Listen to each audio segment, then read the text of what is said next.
Welcome to strive info TV. Dear respected viewers, आज हम आपके साथ हैंड एम्ब्रॉयडरी डिज़ाइन शेयर करेंगे।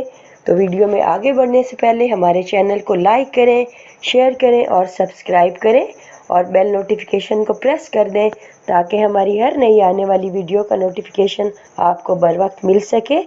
आज हम आपके साथ शेयर करेंगे different hand embroidery designs, applique work, mirror work, चुनरी दुपट्टास और डिफरेंट गोटा किनारी दुपट्टास।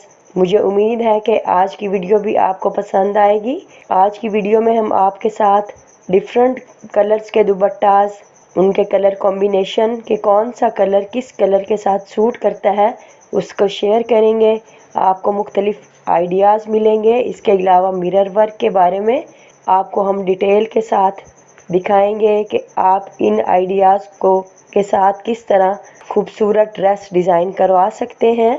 इसके अलावा हम आपको दिखाएंगे शैडो वर्क के कुछ डिज़ाइंस डिटेल के साथ। आप इस वीडियो को देखें। मुझे उम्मीद है कि आप इस वीडियो को एंजॉय करेंगे। तो हमारे चैनल के साथ जुड़े रहें और अपनी कीमती राय और कमेंट से हमें आगाह करें ताकि हम आपके लिए इस तरह की अच्छी वीडियोस बनाते रहें। तो आइए स्टार्ट करते हैं आज की वीडियो। मुझे उम्मीद है कि आज की वीडियो भी आपको पसंद आएगी। आज के लिए हम आपसे इजाज़त चाहते हैं। अल्लाह हाफिज़।